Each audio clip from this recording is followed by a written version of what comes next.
اپنے دیکھنے اور سننے والوں کو خالد مصطفیٰ کا سلام۔ سپریم کورٹ کے 7 رکنی بینچ نے، جس کی قیادت چیف جسٹس قاضی فائز عیسیٰ صاحب فرما رہے ہیں، انہوں نے 62F1 کے تحت تا حیات نااہلی کو صرف 1 ٹرم تک یعنی 5 سال تک محدود کر دیا ہے۔ اس طرح جسٹس کھوسہ کی قیادت میں جو 5 رکنی بینچ نے 2018 میں 62F1 کے تحت تا حیات نااہلی کا فیصلہ دیا تھا، اسے مسترد کر دیا۔ اس فیصلے کی روح سے میاں نواز شریف اور جہانگیر ترین کو 2024 میں ہونے والے عام انتخابات میں حصہ لینے کی اجازت مل گئی۔ میاں نواز شریف، جن کے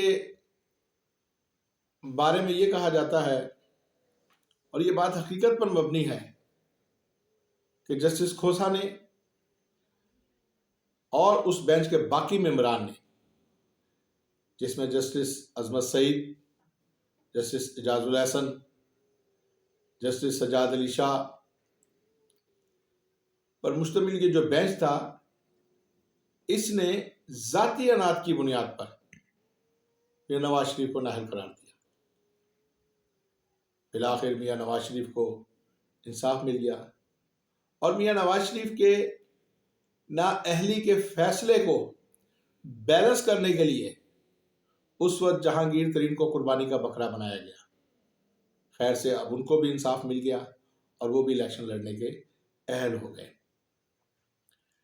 ایک اور اہم کیس جو ابھی عدالتوں میں زیر التوا ہے، وہ پی ٹی آئی کے انتخابی نشان سے متعلق ہے کہ پی ٹی آئی کو انتخابی نشان بلہ یا کوئی اور انتخابی نشان اس کو ملتا ہے یا نہیں۔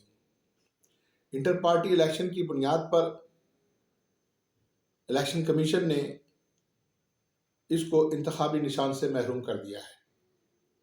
اگر پی ٹی آئی کو بحیثیت جماعت کوئی بھی انتخابی نشان نہیں ملتا تو اس کے تمام امیدوار آزاد امیدوار تصور ہوں گے۔ اس کا بہت زیادہ نقصان پی ٹی آئی کو پہنچے گا، کیونکہ انتخابات جیتنے کے بعد خواتین کی مخصوص نشستوں کے کوٹے سے وہ محروم ہو جائے گی، جو کہ انصاف نہیں ہوگا۔ اس طرح ابھی پچھلے دنوں مسلم لیگ نون اور ایم کیو ایم کے درمیان جو سیٹ ایڈجسٹمنٹ کی بات چل رہی تھی، آج اس سلسلے میں کچھ اہم پیش رفت سامنے آئی ہے۔ ایم کیو ایم یا متحدہ نے کراچی میں مسلم لیگ نون کے لیے 5 نشستیں پر ان کے امیدواروں کی حمایت کا اعلان کیا ہے کہ قومی اسمبلی کے 5 نشستوں کے ساتھ ساتھ صوبائی اسمبلی کی 11 نشستیں بھی مسلم لیگ نون کو دی گئی ہیں۔ اندرون Sindh G D A Muslim League نون کی قومی اسمبلی کی 10 نشستوں پر حمایت کرے گی۔ اس سے 2 باتیں واضح ہو گئی کہ کراچی میں ایم کیو ایم یا متحدہ کی کوئی پوزیشن اتنی اچھی نہیں ہے، اسی لیے انہوں نے 5 نشستیں دینے میں کوئی آر محسوس نہیں کیا۔ یہی حال اندرون سندھ جی ڈی اے کا بھی نظر آتا ہے اور پیپلز پارٹی اندرون سندھ ایک مضبوط سیاسی قوت کے طور پر سامنے آ رہی ہے۔ مسلم لیگ نون کے قائد میاں نواز شریف ابھی تک عملی طور پر انتخابی مہم میں شامل نہیں ہوئے۔ اس کی 2 وجوہات ہو سکتی ہیں۔ یا تو میاں صاحب بہت زیادہ اوور کانفیڈنٹ ہیں، یا پھر وہ اپنے برادر خرد کی 16 ماہ کی کارکردگی، حکومتی کارکردگی کا جواب دینے کی ہمت نہیں رکھتے۔